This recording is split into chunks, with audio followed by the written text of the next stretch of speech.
Welcome to Lugano, a small city with a big heart, where Swiss precision meets Italian charm. Lugano is a hidden gem, where business meets beauty and fine food meets incredible views. Discover Lugano, an international destination where business and culture, art and nature, but also shopping and relaxation all come together. Here time slows down. Lose yourself in the dolce far niente, the sweet art of doing nothing, as you stroll through lush gardens, shaded arcades, and historic streets, or while taking a boat ride across Lake Lugano. And whether you're walking along Via Nassa or standing on top of Monte San Salvatore, you'll see the sun always kind of seems to shine here, and by the end of it, you will not want to leave.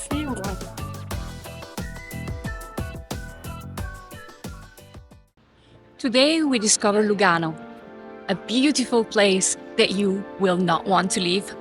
I just stepped off the train and the first stop is Anacapri. Perched just above the station, this cafe has the best view in town. If you only have one coffee in Lugano, make it this one and look at this view.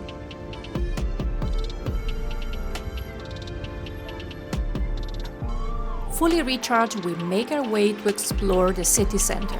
And if the views are any indication, this is going to be an amazing day.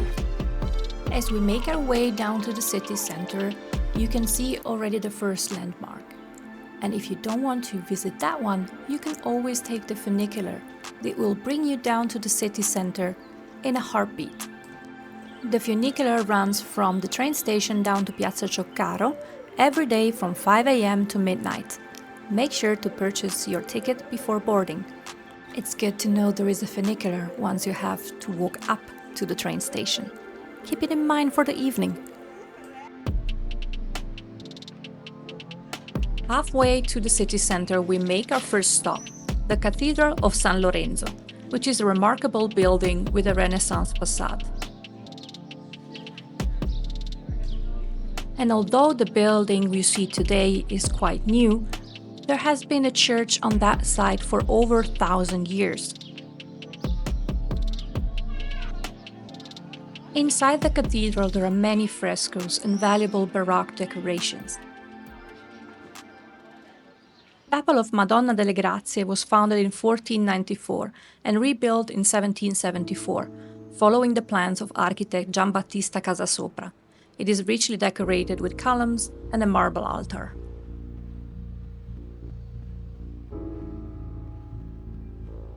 The oldest frescoes can be admired on the inside facade wall, above the cross-vaulted ceiling from Gothic times, traces of universal judgment and a prospective meander, the head of an apostle, and a small trace of an infernal abyss, dated to the 14th century. Take a moment to explore the beautiful frescoes and the peaceful insides of the church. Perfect little pause from the summer sun. See this flag? Keep it in mind, it's really important for Lugano, and we'll discover all about it later in the video. As we leave the cathedral behind, we make our way down Via Cattedrale. Via Cattedrale is a charming pedestrian street, leading you down to the city center. It's full of shops, gelato spots, and beautiful corners that you want to take pictures of.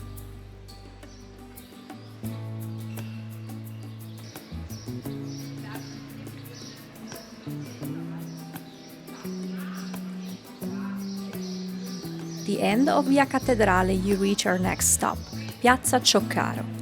Just take a moment to look at this beautiful piazza. And here is where the funicular actually ends, if you would take it from the train station. As we make our way through Lugano city center, we meet Lugano's most iconic deli, prosciutto, cheese, and that classic Italian-style hospitality.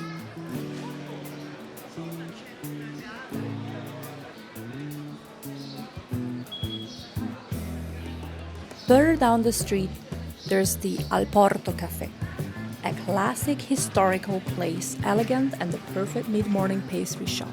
And rumors have it there were secret meetings happening here after World War II. But that's just rumors. Let's focus on Lugano today and let's explore our next stop. And this one is for the shopping lovers. Enter Via Nassa. Via Nassa is where shopping meets style, where you can stroll through the arcades and peek into numerous boutiques.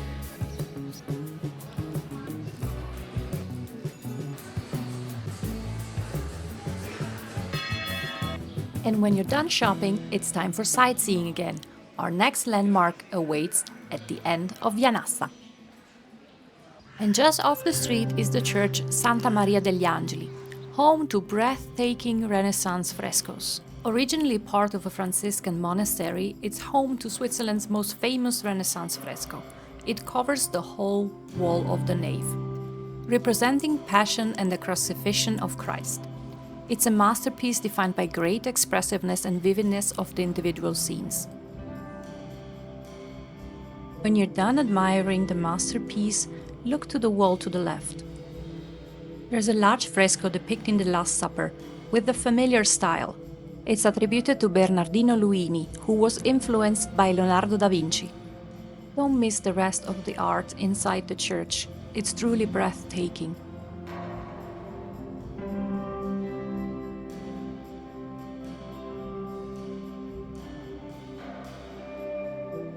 Before we head to the lake, let's explore the courtyard of the old monastery. A recent restoration revealed 16 incredible fresco scenes from the late 1500s, lost for centuries and now back in the light. They tell the story of Saint Francis. Speaking of history, do you remember the flag that we saw at the San Lorenzo Cathedral? That's the original flag from the battle won by Lugano against Napoleon's soldiers. Talk about a historical heirloom.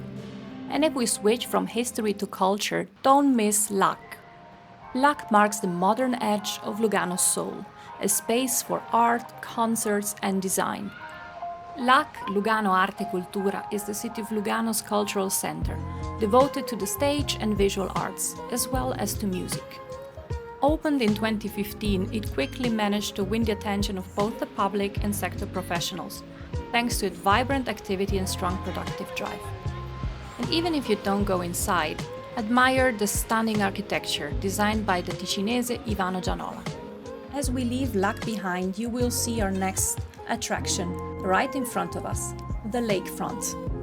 With its beautiful views and the relaxed vibes of Lake Lugano, it's the perfect way to get back to the city center, walking along the lakefront, shaded by trees.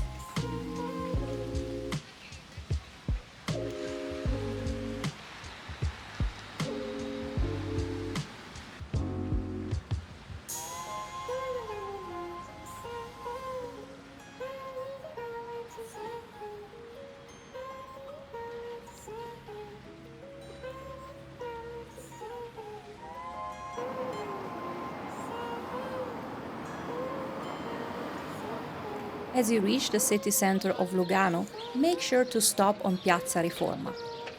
It's the heart of Lugano. Filled with bars and restaurants, it's the meeting spot for Luganesi. And there's always something going on. A lot of festivals take place here, from the summer events to Christmas markets.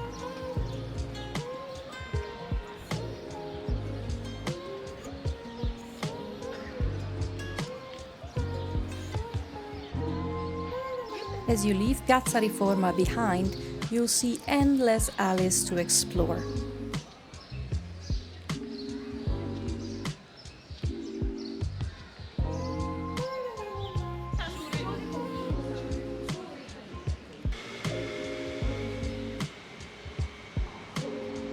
Now make a turn towards the lake.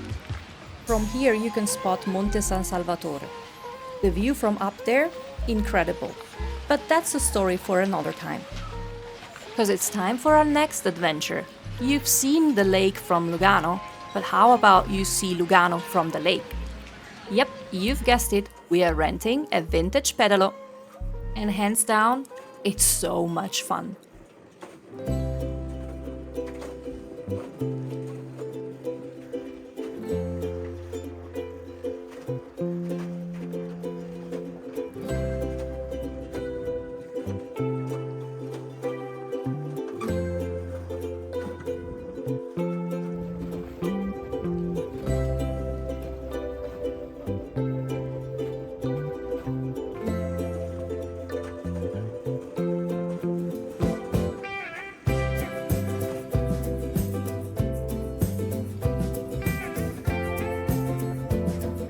Seriously, how beautiful does Lugano look from the lake?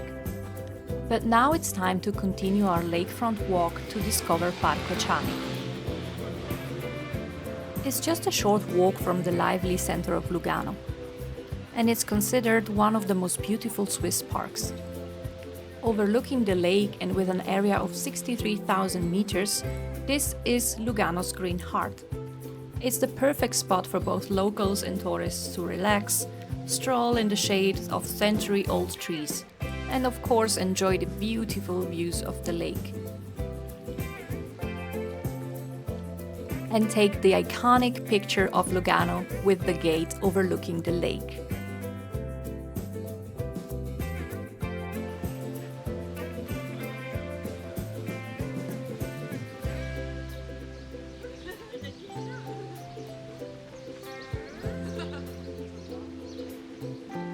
As you keep exploring Parco Ciani, you'll encounter different pieces of art. A dying Socrates,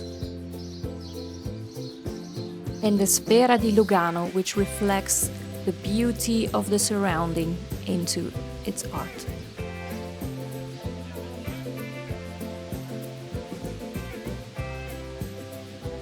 What a better way of ending the tour of Lugano with an aperitivo lakefront. In summer, the waterfront becomes Lugano Marittima, a pop-up zone of bars, food trucks and music. So grab a drink, watch the sunset and soak up the vibes. So that's Lugano, a place where Swiss precision dances with an Italian soul. From peaceful parks to lakeside strolls, centuries-old frescoes to vintage Pedalo, every corner has its own little surprise. And honestly, I get it now why people come here from a weekend and end up dreaming of staying forever. If you enjoyed exploring with me, make sure to like, subscribe and hit the bell so you don't miss what's coming next. I've got more videos on day trips from Lugano, hidden alpine villages, panoramic hikes and all the good stuff just beyond the lake. Until then, ciao from Lugano and see you in the next one.